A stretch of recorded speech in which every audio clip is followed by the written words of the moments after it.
¿Qué tal? Buenas tardes.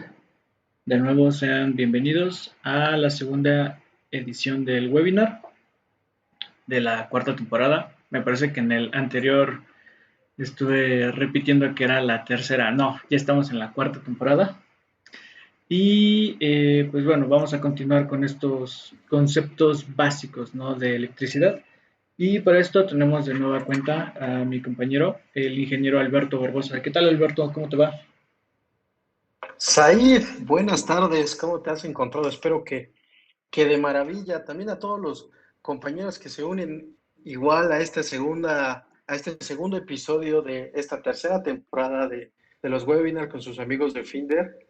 Fíjate que, siéndoles sinceros a todos, el anterior fue un review de conceptos básicos. Aquí en esta segunda versión vamos a aumentar un poquito la, este, lo difícil de los conceptos que vamos a atender, que son conceptos que, como lo mencioné anteriormente, son conceptos que vamos a ocupar que ocupamos día a día, no solamente con los equipos de Finder, sino con todos los equipos que normalmente trabajamos. Exactamente, de nuevo, hacerles el recordatorio de esto que menciona Alberto. Estos principios o estos conceptos les van a funcionar para la mayoría de los dispositivos que se encuentran en este ramo, que es el sector industrial. De hecho, también en la parte residencial, porque no, que es un área en la que no muchos prestan mucha atención, pero pues está relacionada, ¿no?, a estos conceptos de corriente, tensión, potencia, etcétera, etcétera. Y también recordarles que precisamente estos son conceptos básicos, estamos tratando de hacerlo lo más simple posible. Entonces, si estás esperando, por ejemplo, que saquemos la supercalculadora, ¿no?, o el MATLAB para hacer alguna ecuación íntegro diferencial o algo parecido, pues siento decepcionarte, esta no es la ocasión. Más tarde, si ustedes lo piden, también podemos organizar una sesión de este tipo. Pero bueno, por lo pronto vamos a tratar de mencionar estos conceptos de la forma más simple posible. ¿Ok? No sé, Alberto, si estás listo. ¿Cómo ves si arrancamos de Sí, una fíjate vez? que, pues vámonos, hay que arrancarnos ahí. Ok, excelente. Bueno, vamos a recapitular un poquito lo que vimos en la sesión anterior. ¿Qué es lo que deberíamos saber hasta ahora? Bueno, estuvimos viendo que la electricidad tiene su origen en el movimiento de los electrones, ¿ok? Eso fue como de las primeras cosas que dejamos claro en la sesión anterior. Y también dejamos claro que este movimiento de electrones se realiza gracias al trabajo, ¿no?, que generan los campos eléctricos de las partículas para mover los electrones desde un punto A hasta el punto B. ¿Y cuál es el nombre que le dábamos a esta fuerza que mueve los electrones, Alberto? Tensión. Exactamente. Y por último, pues veíamos que la corriente eléctrica es el flujo de los electrones libres que se estaban desplazando en un conductor eléctrico por cada segundo que está transcurriendo. ¿Ok? Y bueno, aquí, Claro. adelante, Alberto.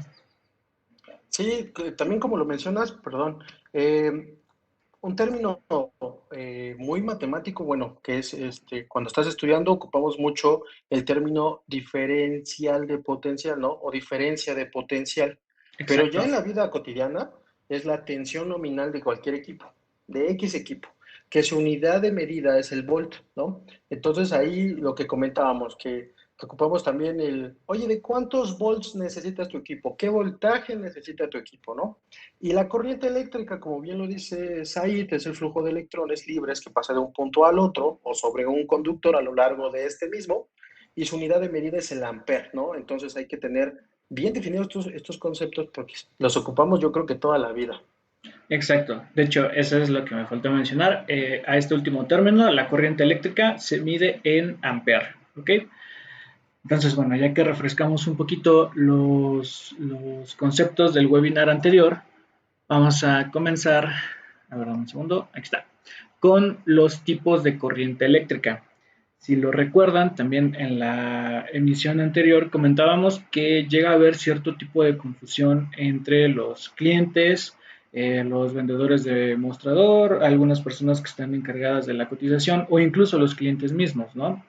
A veces no estamos tan familiarizados con estos términos y los llegamos a confundir. Y de hecho Alberto nos comentaba, ¿no? Una situación que había sucedido con uno de sus clientes que había confundido el tipo de corriente necesaria para sus equipos. ¿No es así, Alberto? Sí, sí, fíjate que pues ese es un tema interesante que no quiero que les pase, les cuento súper rápido si se están incorporando. Pasó que eran alrededor de 800 relevadores donde especificaron, oye, lo necesito 24 volts, ¿ok? Como necesitamos datos muy bien dados, pues pregunté en corriente alterna, corriente directa, lo pidieron en alterna, que, perdón, lo pidieron en corriente directa, que es algo, un término muy común, ¿no? Pues los relevadores se trajeron en corriente directa. ¿Y qué pasó? Cuando ya los iban a instalar, pues prácticamente no eran en corriente directa, sino en alterna. Entonces ahí tuvimos un pequeño detalle porque tuvimos que traer la misma cantidad de relevadores para poder brindarle el apoyo al cliente, pero sí tuvimos ese detalle. Imagínense, 800 relevadores, que no era un relevador, digamos, tan económico, era un relevador de potencia. Entonces, con una simple llamada, un simple correo, un WhatsApp, pudimos haber resuelto ese detalle, ¿no? Entonces, se los comparto para que no tengan esa, ese tipo de problemas y que verán que en este webinar vamos a poder despejar esas dudas. Esperemos que sí. Ok, bueno, vamos a comenzar con la corriente directa, ¿no? Este fue el gráfico que les mostré en la sesión anterior, que es básicamente una pila, ¿ok? Con su lado positivo y su lado negativo. Y cuando yo elaboro un circuito cerrado, en este caso estoy utilizando dos cables, uno para cada polo de esta pila y una carga eléctrica, en este caso representado por un foquito, puede ser un LED o un pequeño motorcito, lo que ustedes gusten conectar. Y cuando tengo esta trayectoria cerrada es cuando empieza, ¿no? El flujo de electrones desde la parte negativa, pasando por la carga hasta llegar a la parte positiva, ¿ok? Este tipo de corriente eh, es conocida como corriente directa, ¿ok? Otro dato interesante es que pues la corriente directa es el resultado de una reacción electroquímica, ¿ok? No sé si muchos de ustedes saben qué es lo que pasa dentro de una pila, de estas como las que tengo representada en la diapositiva, pero básicamente en el interior se encuentran algunos elementos químicos, algunos compuestos que están reaccionando, ¿ok? Y esta reacción química tiene como resultado la liberación de electrones, ¿ok? Entonces, si recuerdas el concepto que vimos en el webinar anterior, la corriente eléctrica es precisamente el flujo de electrones libres, ¿no? Entonces, esta sería la forma en la que se obtiene la corriente directa en las pilas, ¿no? Es una reacción química que libera electrones y cuando tengo una trayectoria cerrada es que se permite el flujo de los mismos, ¿ok? No sé si quieres agregar algo Alberto. Sí, sí, un término importante. Ahorita con la definición que nos acabas de compartir, Said, que la corriente directa es a partir de una reacción química. Entro a otro concepto, quiero agregar un concepto más. Seguramente han encontrado equipos cuando revisan fichas técnicas y demás que les dice equipo polarizado. Cuando tenemos un equipo polarizado, eso significa que vamos a trabajar en corriente directa y que obviamente la terminal positiva de tu dispositivo, de tu carga, la tienes que conectar forzosamente en la terminal positiva de tu fuente, en este caso la pila. Y obviamente la terminal negativa, pues también con su similar en tu fuente de alimentación, que viene siendo tu pila, ¿no? Ese es un dato importante porque luego agarramos por el impulso, por muchas circunstancias, que las conectamos como sea y decimos, oye, el equipo no está trabajando, algo está mal, ¿no? Algo hice mal, cuando finalmente puede ser que solamente se deba a tu conexión, ¿no? Entonces hay un pequeño dato importante que debemos de tomar en cuenta. Sí, exacto. Y de hecho esto lo podemos ver muy fácilmente, por ejemplo, en el control remoto de tu televisión. No sé si llegaron a hacerlo. Al momento de reemplazar estas pilas, no sé, al menos yo como niño me llegué a preguntar, ¿no? ¿Qué sucedería si las pongo al revés? ¿Funcionará igual? Y pues no funciona, ¿no? Precisamente por esto que comenta Alberto, hay que colocar las pilas de forma polarizada, es decir, positivo con positivo y negativo con negativo, ¿ok? Y bueno, esta es la parte de la corriente directa. Hay otro término que es corriente continua, ¿ok? Básicamente el comportamiento es el mismo. Los electrones empiezan a fluir desde uno de los extremos de tu fuente, de la salida de tu fuente, en este caso el polo negativo, y se empiezan a desplazar a través de la carga hasta llegar a la parte positiva de la fuente. ¿Ok? En principio es lo mismo, tienen el mismo comportamiento, solo que ¿cuál es la diferencia, Alberto, con la corriente directa? Sí, claro. La principal diferencia de la corriente directa con la corriente continua es la siguiente. Si notamos lo que tenemos en nuestra fuente, no por el hecho de tener una fuente como lo menciona la imagen, va a haber ya energía hacia la carga, sino nosotros tenemos que alimentar esta fuente que tenemos en la imagen de Finder. Esto quiere decir que la fuente la vamos a alimentar con corriente alterna en sus terminales de entrada, vamos a llamarles así, terminales de entrada. Entonces alimentamos nuestra fuente y la fuente nos va a brindar un nivel de tensión en corriente continua. Es decir, la corriente continua es generada a partir de un proceso anterior a él, pero que es fundamentalmente en corriente alterna. Así es como tenemos la corriente continua, ¿no? Entonces, estas son dos diferencias principales que de la corriente continua respecto a la corriente directa, pero que habitualmente, y a ustedes les ha pasado, los ocupamos como términos muy similares. Sí, exacto. De hecho, pues vaya, yo le sigo llamando corriente directa a la tensión que nos ofrece este tipo de fuentes, fuentes de alimentación, ya que es un término que se usa de forma indistinta, corriente continua y corriente directa. Vaya, si eres estudiante, seguramente tus profesores te habrán hecho hincapié en esta diferencia. ¿Ok? Sin embargo, bueno, puedes tener la seguridad, ¿no? De que allá afuera, cuando empieces a trabajar, cuando tengas tus proyectos, vas a escuchar estos términos, ¿no? Que se usan de forma indistinta. Necesito una fuente de alimentación de 24 volts de corriente directa, ¿no? Entonces, bueno, para que lo tengas en mente, sí existe una diferencia fundamental entre estos dos tipos de corriente, solo que afuera se usa de forma indistinta, ¿sale?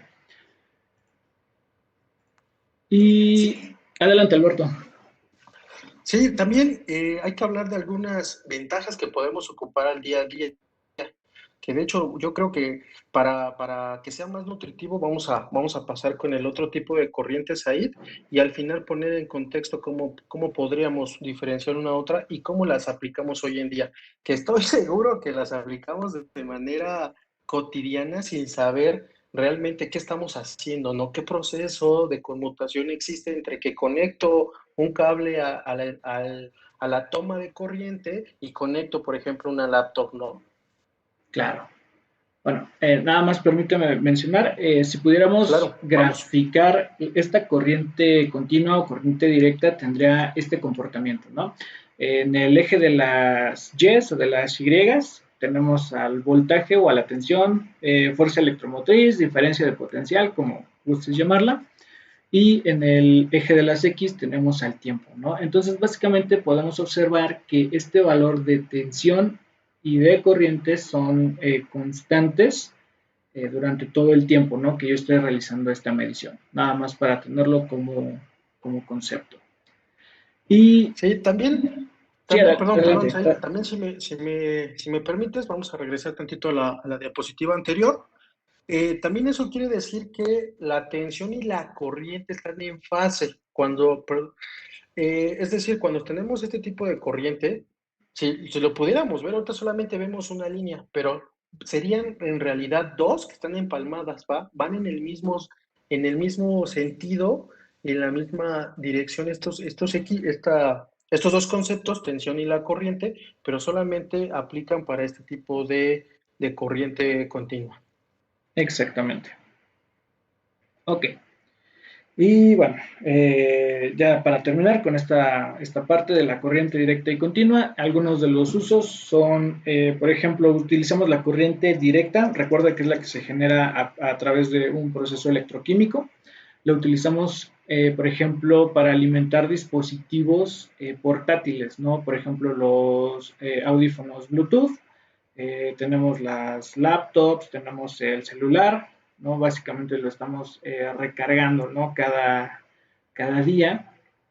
Y lo que estamos haciendo, ¿no? Es volver a cargar una batería que por dentro está realizando un proceso electroquímico, ¿no? Para liberar estos electrones.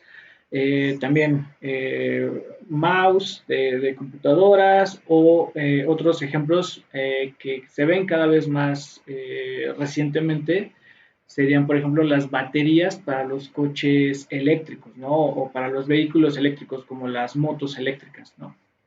Entonces, aquí es donde utilizamos este tipo de corriente directa.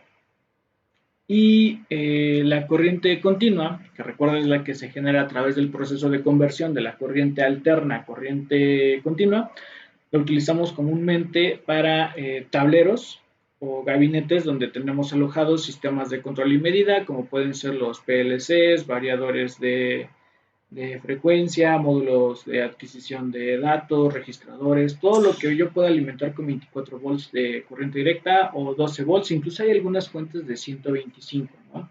Entonces, bueno, aquí es donde podemos utilizar este tipo de corriente en toda la parte de automatización industrial para la alimentación de relevadores, electroválvulas, no sé, todos los dispositivos, ¿no? Que forman parte de la automatización, sensores también. Y también en los últimos años hemos visto un avance importante en el uso de la tecnología LED para la iluminación.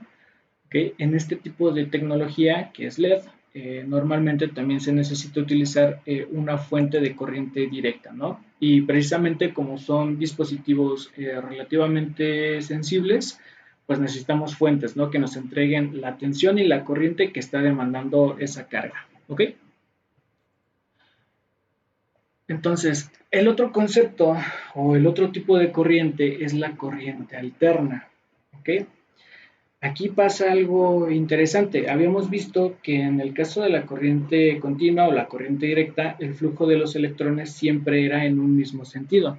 Y aquí estamos observando como que los electrones van y vienen, ¿no, Alberto? No sé si se alcanza a apreciar en la presentación. Sí, sí se aprecia.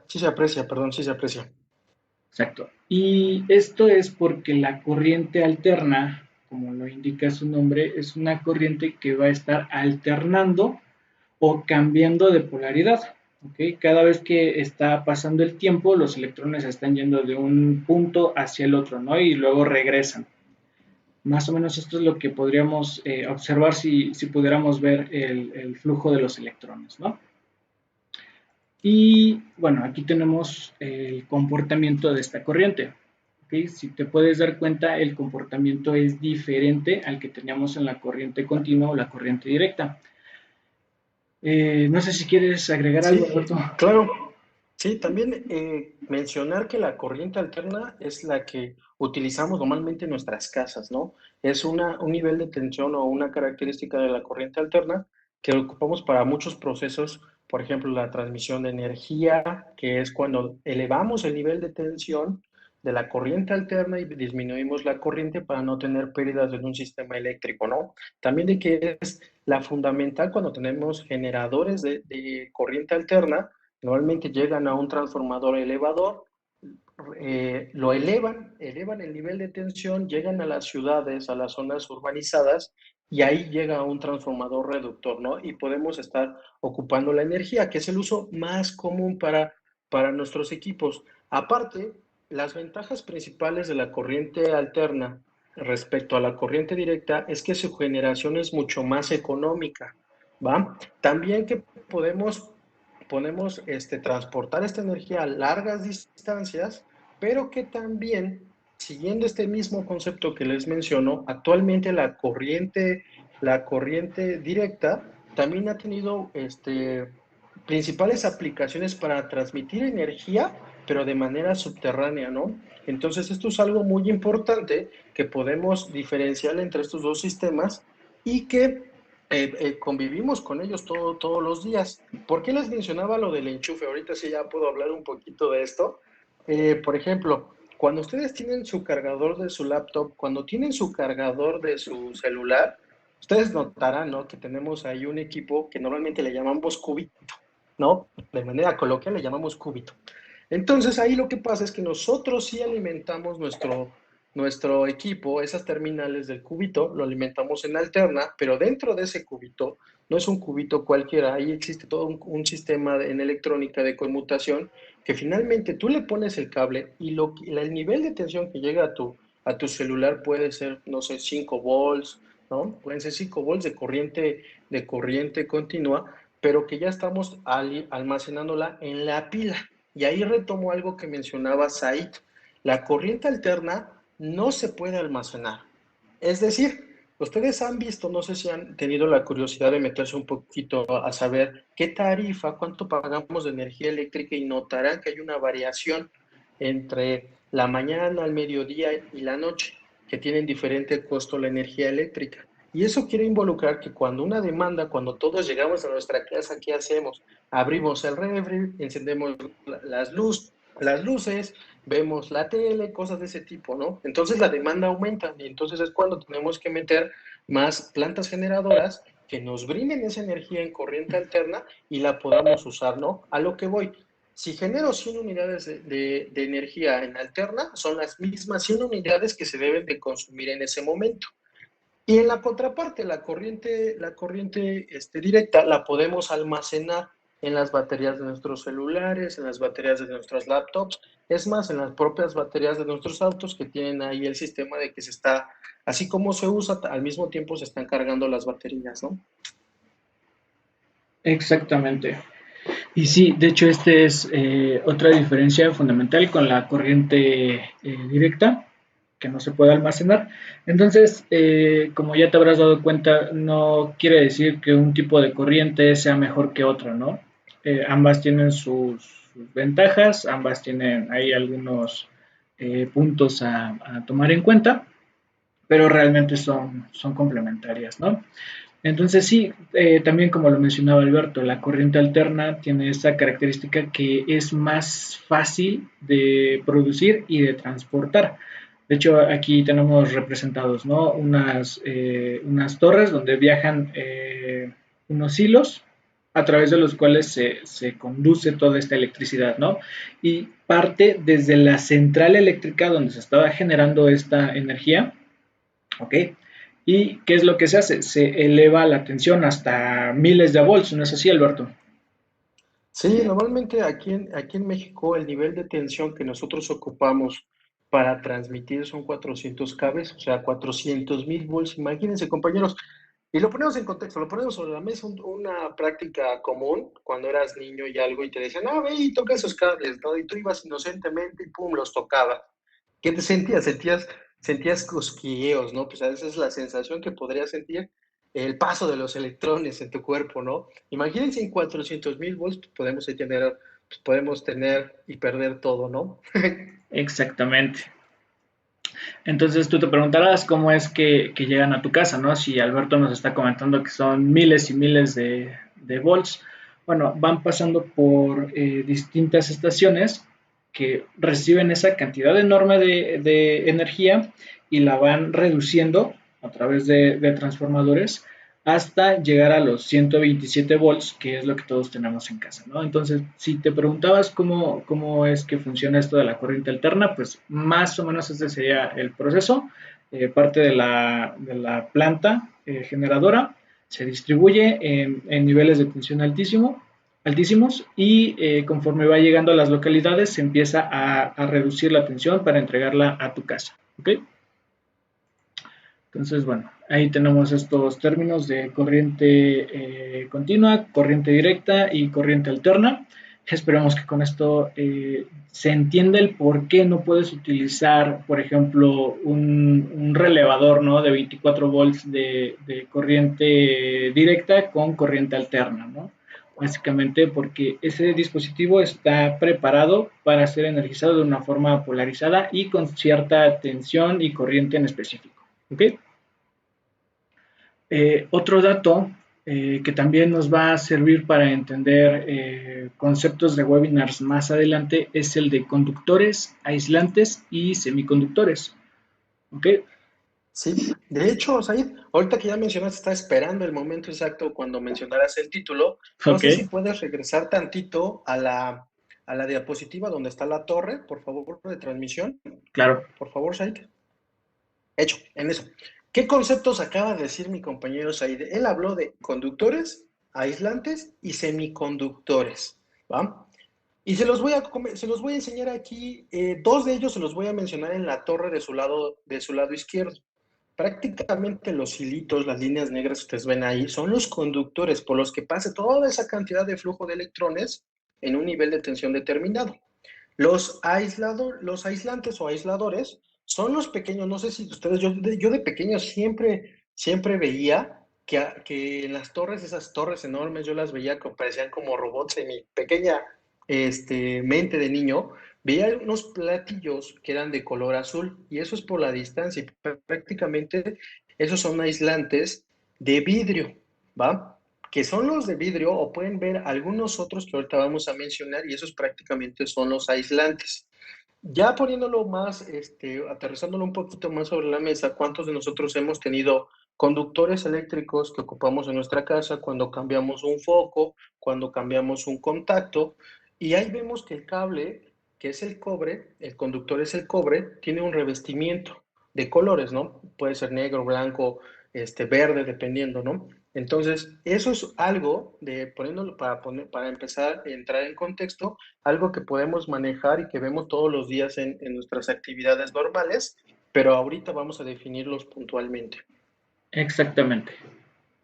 Ok, un segundo. Que no puedo salir. Ahí está. Listo. Ok, vamos a empezar con la parte de los conductores, ¿no? Como lo acaba de mencionar Alberto, pues nosotros tenemos un claro ejemplo en nuestras casas, en nuestra vida cotidiana, que son los cables con los que enchufamos, como se dice comúnmente, los diferentes aparatos que tenemos en casa, ¿no? La televisión, la lavadora, la secadora, lo que tú quieras, ¿no? Todo lo que funciona con energía eléctrica. Eh, los materiales conductores se llaman así porque tienen la propiedad de conducir la energía eléctrica, ¿no? Y si lo recuerdas, veíamos que la energía eléctrica es el resultado del movimiento de los electrones. Entonces, los conductores se caracterizan ya que tienen muchísimos electrones libres en su composición, ¿ok? Si pudiéramos verlos a un nivel subatómico, prácticamente veríamos algo como esto, ¿no? Los átomos, que son estos círculos más grandes, y estos pequeños puntitos que están dispersos serían los electrones libres, ¿ok? Cuando hacemos, cuando aplicamos una fuente de alimentación, sea de corriente alterna o de corriente directa, lo que estamos provocando es el movimiento de estos electrones, ¿no? Y pues Sí, básicamente podemos decir que todos los metales se encuentran en esta categoría. Todos los metales son conductores de la electricidad. ¿Es correcto, Alberto? sí, es correcto y muy acertado tu comentario de cómo funciona el flujo de electrones dentro de los conductores, ¿no? Que permiten el flujo de electrones en toda su longitud, ¿no? Como bien lo dices, todos los metales son conductores ahí, pero no todos son tan buenos conductores. Hay diferentes categorías de conductores. Los conductores, los mejores conductores que podemos llegar a ocupar y que se ocupan en líneas de transmisión, tenemos cobre, tenemos aluminio, y el que se lleva la categoría más alta es el oro. Por eso, recordarán, compañeros, que nosotros cuando estamos hablando de relevadores, hemos mencionado en algunos webinars, y es más de manera práctica, de manera en sitio, enfrente del cliente, que algunos de nuestros relevadores tienen contactos con un recubrimiento de oro, porque finalmente el oro es el mejor conductor, ¿no? Y de hecho, permíteme contarles una pequeña, vamos a hacer una retrospección con algunos otros webinars pasados,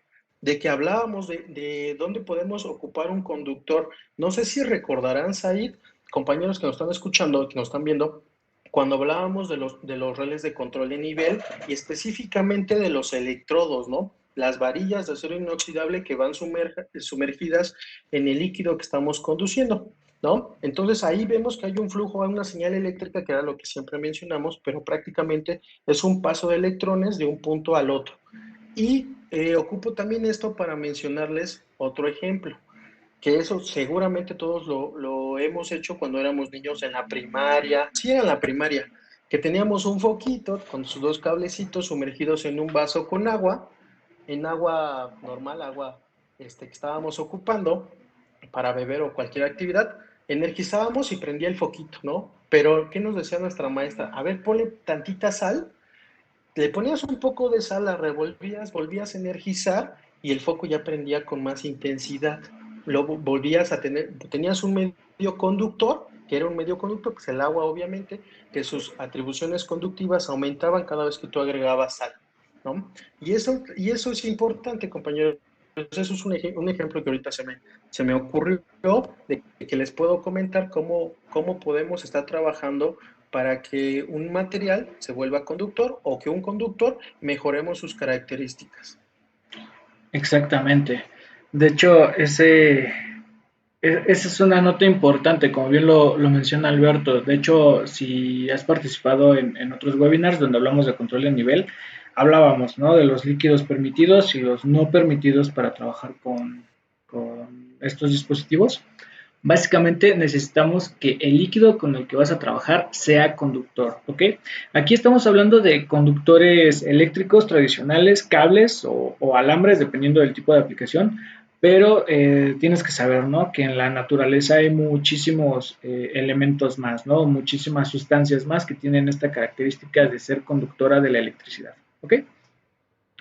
Y iba a mencionar algo del mercurio, pero tal vez no nos dé tiempo, mejor continuamos. Eh, por el otro lado tenemos la parte de los aislantes, ¿ok? También es muy importante tener materiales aislantes. En primera, por la seguridad, ¿no?, hacia las personas que están manipulando los aparatos, los instrumentos. Por ejemplo, imagínate que tuvieras los cables así desnudos y fueras a conectar tu televisión, ¿no? Pues sería como jugar un poco a la ruleta rusa, ¿no? En cada ocasión, ¿no? Cada que conectas tu cafetera, ¿no? Además de que, por ejemplo, cuando trabajamos con circuitos de corriente alterna, de corriente directa, siempre existe el riesgo de provocar el cortocircuito, ¿no?, que también lo mencionaba Alberto en el webinar anterior. Entonces, para evitar este tipo de problemas se utilizan materiales aislantes, ¿no? Y al contrario que los materiales conductores, los aislantes no tienen electrones libres o no tienen muchos electrones libres. Aquí lo que estoy tratando de representar es que los pequeños electrones se encuentran adheridos a sus átomos, ¿ok? Entonces, si no hay electrones libres, no puede existir el flujo de la corriente eléctrica y por lo tanto, pues no existe, ¿no?, este término ni de la corriente, ¿ok? Claro. Aquí me permites entrar a un tema muy interesante, Said, poner algunos ejemplos de qué materiales aislantes podemos manejar y que los tenemos todo, día a día, ¿no? Tenemos la mica, porcelana, vidrio, plástico, papel y baquelita, ¿no? Pero en sistemas eléctricos ya reales, pues ocupamos la cerámica y el vidrio, que eran lo que yo les decía, que funcionaban como platos de vidrio grandes, que lo que ocupamos en las torres. Pero también aquí me permite, fíjate que ahorita que estabas hablando de los aislantes, me recordé algo. En mi formación en la escuela hacíamos una prueba de rigidez dieléctrica.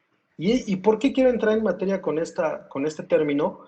Porque es una constante cuando tú te pones a analizar. o empiezas a revisar fichas técnicas de X equipo.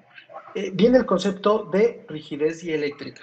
La rigidez dieléctrica no es más que la cantidad límite en amperes que puede soportar un equipo que pasa de ser aislante a conductor. Y les pongo un ejemplo real. Cuando estaba en mi formación en la escuela, teníamos varios materiales, como les comenté, y teníamos dos electrodos que tenían cierta distancia uno con el otro. ¿Qué hacíamos? Poníamos un pedacito o un pedazo de baquelita, por ejemplo, y le inyectábamos un nivel de tensión medido en kilovolts sobre los milímetros que había ahí. Entonces teníamos una resistencia variable a nuestra fuente de alimentación, la energizábamos y empezábamos a regular de un punto menor a un punto máximo. Poco a poco íbamos variando la resistencia hasta que se generara un arco eléctrico entre estos dos electrodos. Y obviamente la baquelita se perforaba. Ahí lo que estábamos haciendo era probar la rigidez dieléctrica de la baquelita. Nos daba un valor con respecto a los milímetros que lo hayamos puesto y lo notábamos en nuestra tabla de notas, ¿no? Entonces, eso, si ustedes buscan y tienen curiosidad de qué es la rigidez dieléctrica, en el buscador de información de su preferencia, ustedes ponen ahí rigidez dieléctrica, perdón, y les arroja unos valores dependiendo del material que ustedes ocupen, ¿no? Exactamente. De hecho, esta sería como una especie de analogía, ¿no? Y también lo que mencionabas, Alberto. Al igual que no todos los metales conducen de la misma manera la electricidad, no todos los aislantes eh, la evitan, ¿no? O no la conducen. Aquí tiene que ver mucho este dato que nos comparte Alberto de la rigidez dieléctrica.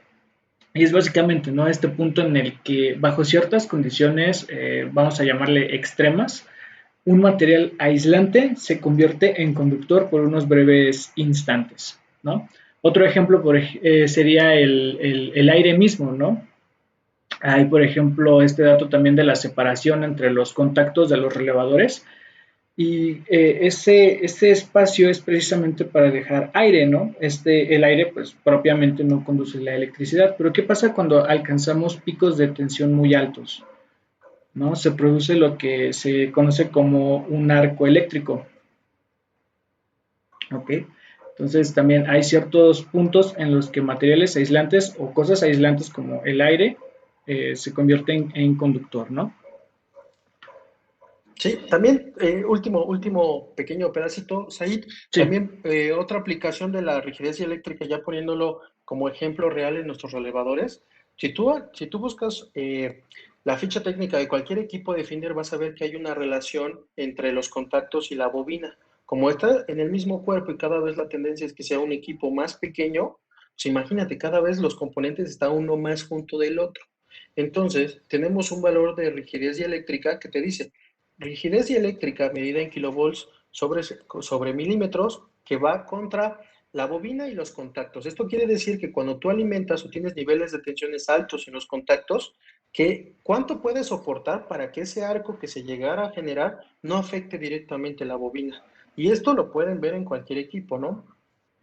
exactamente.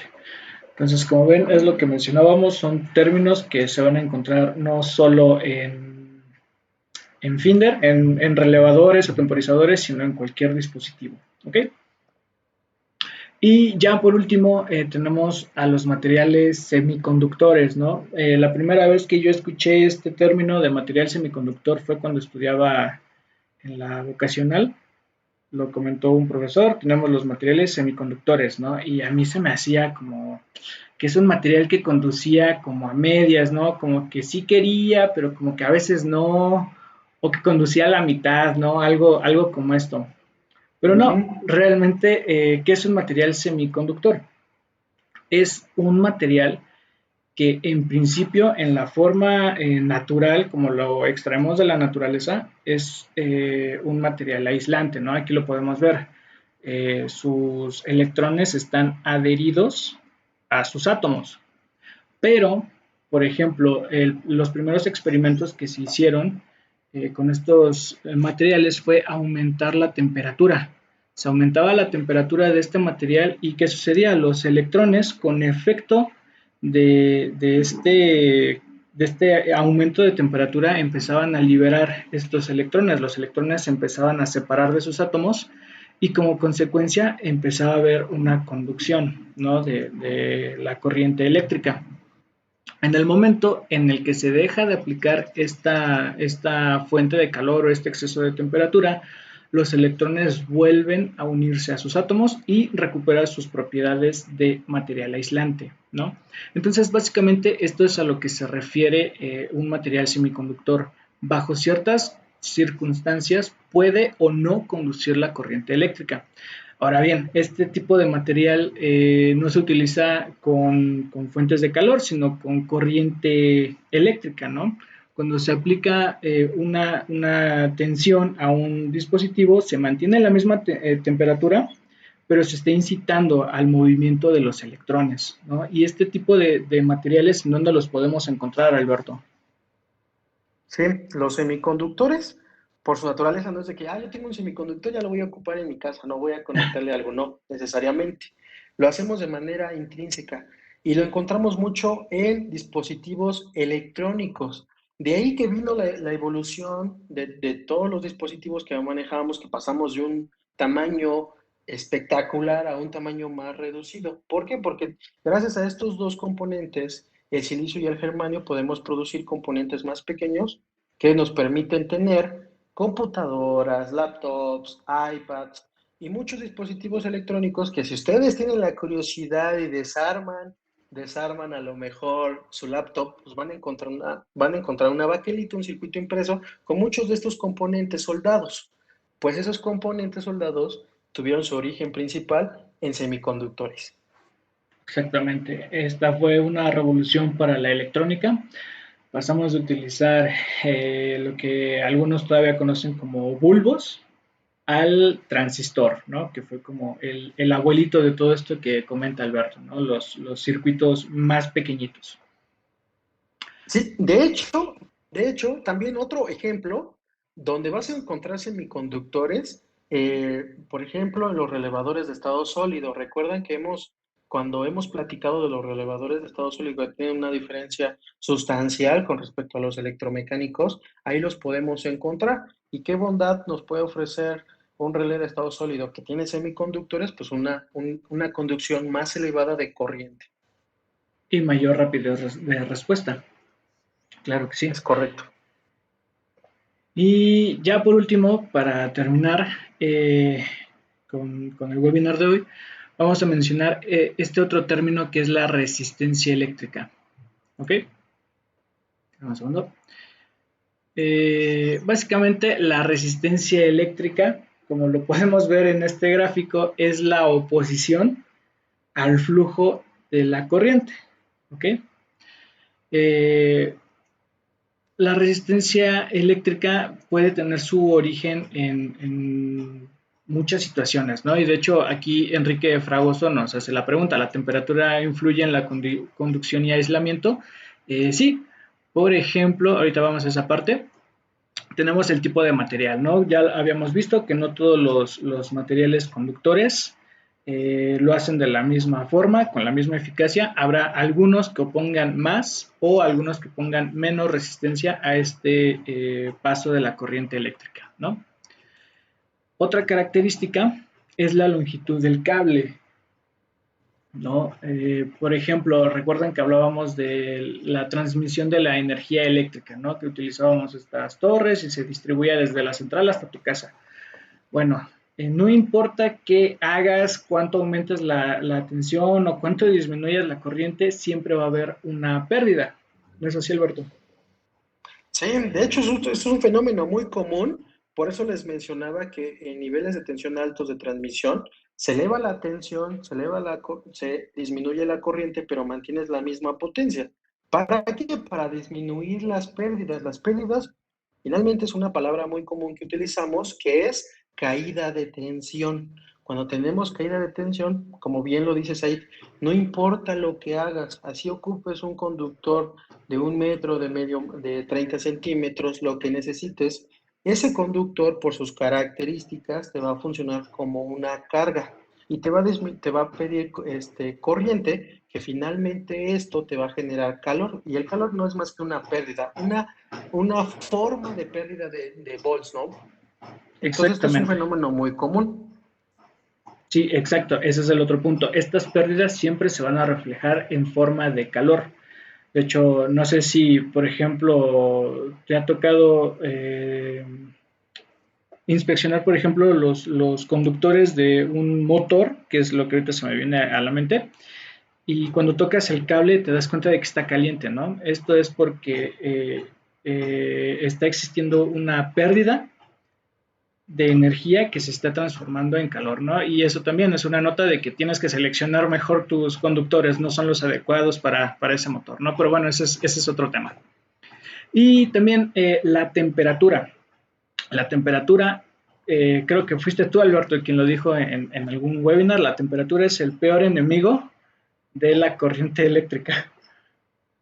Sí, fíjate que hablando poniéndolo en contexto, vamos a direccionar la temperatura con un relevador de estado sólido. Dicen, oye, un relé de estado sólido, ¿qué ventajas tiene? No, pues que puede conducir en altas frecuencias, como bien lo mencionaste, nos puede ofrecer un mayor nivel de corriente eléctrica en la conducción, pero ojo, si a estos equipos tú le pones temperatura o dejas que aumente la temperatura en estos equipos, van a cambiar la estructura interna y va a aumentar su impedancia, va a aumentar su resistencia. Entonces, si estabas conduciendo 30 amperes con este equipo, que el equipo lo soporta, a lo mejor vas a empezar a conducir, a lo mejor, no sé, 15 amperes, como lo que estamos viendo en la imagen. La resistencia está dada en ohms.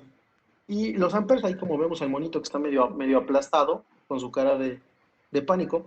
Entonces ahí entramos en ese juego. Este es el peor enemigo, la temperatura es el peor enemigo de los equipos, ya hablando del contexto de los relevadores de estado sólido, que como veíamos, está constituido por semiconductores. Exacto, entonces sí, respondiendo a tu pregunta, Enrique, la temperatura sí influye en la conducción y de hecho puede tener un efecto negativo, ¿no? Como el que nos acaba de comentar Alberto. Y ya por último, esto no significa que la resistencia sea algo malo, ¿no?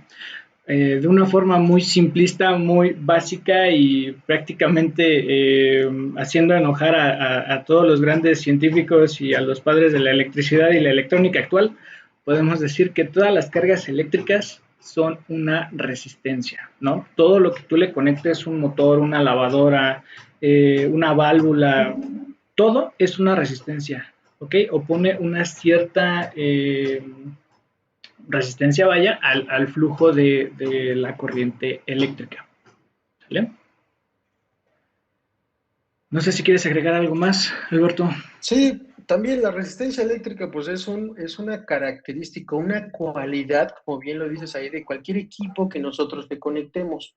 Todo, y retomamos un concepto del webinar pasado, carga.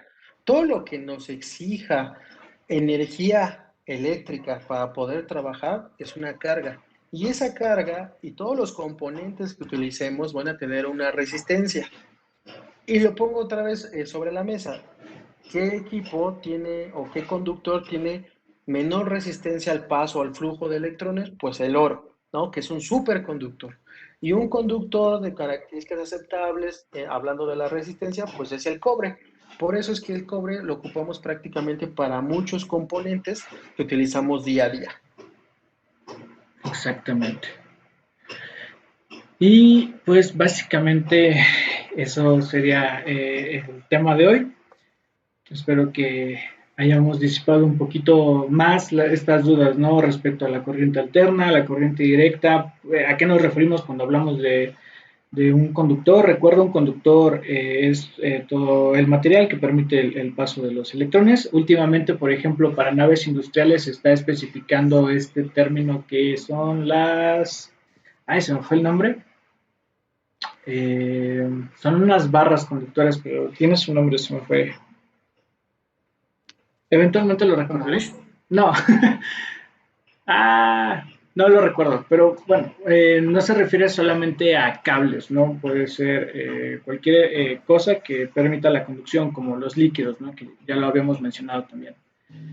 Y pues bueno, si tienes alguna pregunta, por favor déjala en el chat para irla respondiendo. De hecho, aquí Roberto Olazo nos pregunta, ¿qué papel juega la resistencia con respecto a la corriente directa y a la corriente alterna? Pregunta muy interesante, ¿no, Alberto? Sí, claro que sí. Y de hecho, esta la podemos responder con la imagen que subiste del concepto de resistencia. Esta misma. Aquí, como lo vemos, tenemos tres variables importantes en la imagen. Tenemos al ohm, que es la unidad de la resistencia, el ampere, que es la unidad de la corriente eléctrica, y el volt, que es la unidad de la tensión nominal o de la tensión eléctrica. ¿Va? ¿Qué pasa aquí? El volt es el campo por el que van a fluir los electrodos, ¿no? Los amperes. Pero la resistencia, que es el amigo que tenemos ahí llamado ohm, cada vez que la resistencia va disminuyendo, deja pasar menos amperes porque la resistencia se está volviendo fuerte, se está volviendo robusta. Pero a medida que la resistencia o nuestro amigo Ohm empieza a hacerse flaquito, se empieza a hacer chiquito, empieza a disminuir su valor, los amperes dicen, ya te volviste chiquito, entonces ya puedo pasar a través de los volts y puedo tener mayor capacidad de amperes para poder conducir, ¿va? Entonces no sé si con esto pude haber resuelto tu duda, compañero, o ayúdanos a ver cómo lo podemos entender también. Creo que más bien la pregunta iba enfocada, por ejemplo, a la forma de calcular corriente cuando trabajamos con ¿Ok? circuitos de corriente directa y cuando tenemos circuitos de corriente alterna. Roberto, ese es un tema que vamos a dejar para la siguiente emisión, porque sí es interesante, ¿no? Podría parecer que es lo mismo la corriente alterna y la corriente directa, pero vamos a ver que no tienen efectos que hacen que el comportamiento sea diferente, ¿no? Y de hecho sí, los cálculos para uno y otro varían un poquito, hay que considerar ahí ciertos factores que vamos a analizar en el siguiente capítulo. Y ya recordé, la palabra es electroducto. Se utilizan electroductos Ok. que no son propiamente hilos, son unas como barras de un material conductor para transportar la energía eléctrica, ¿no? No sé si tienen otra pregunta o si tú quieres agregar algo, Alberto. Claro que sí. Sí, si la pregunta de nuestro compañero iba en función de cómo calcular los amperes en función de qué tipo de alimentación tenemos directa, alterna, solamente les dejo dos conceptos al aire que seguro los han escuchado cuando tenemos un sistema monofásico, cuando tenemos un sistema trifásico. No sé si han escuchado de la fase con respecto a la corriente, el factor de potencia, cómo nos afecta. ¿Por qué nos afecta cuando está bajo? ¿Por qué nos ayuda cuando está elevado? ¿Qué cargas producen un factor de potencia bajo? ¿Cómo podemos hacer que ese factor de potencia aumente? Todo ese tipo de cosas son cosas bastante interesantes que las vamos a ir desglosando en los siguientes webinars. Si requieres de mayor información, por ejemplo, de selección de temporizadores o relevadores, algún equipo de protección contra sobretensiones, déjalo en los comentarios para hacértelo llegar. En la ocasión anterior se los mencioné ya después de que habíamos lanzado la encuesta. ¿Sale? Creo que no hay más preguntas, Alberto. Si tú estás a lo mejor en el Bajío, si estás en Cancún, si estás en Guadalajara, cualquier estado de la República o en la zona centro, que es donde yo me ubico, por favor, ahí están nuestros números, el correo, el teléfono, y vamos a tener comunicación. Te invito a que tengamos comunicación. Mándanos un WhatsApp. Oye, Alberto, te escuché en el webinar del segundo de conceptos básicos. Oye, necesito que me apoyes con esto y con gusto lo vamos a poder hacer. Y reitero, vamos a poder ayudarte siempre y cuando tengamos una sana comunicación. Exactamente. También se pueden poner en contacto conmigo para cualquier duda técnica. Si te preguntas cómo configurar un dispositivo o lo que nos comentaban, ¿no? También si teníamos algún tipo de documento con referencias cruzadas, si tú tienes esa necesidad, puedes acercarte con cualquiera de nosotros y con mucho gusto lo atendemos. ¿Sale? ¿Sale? Pues no me queda otra cosa, Alberto, más que agradecer tu participación y también la asistencia de los asistentes. La asistencia de los Claro, asistentes, bien. sí. Ok. No, les reitero, mi nombre es Alberto Barbosa. Fue un gusto poder compartir este webinar con todos ustedes. Les agradezco su tiempo y la espera, obviamente. Sé que estamos trabajando desde casa, pero eso no nos debe quitar y bajar el ánimo, compañeros. Les reitero, gracias por su tiempo y no me queda más que decirles hasta el siguiente webinar. Hasta luego. Buena tarde.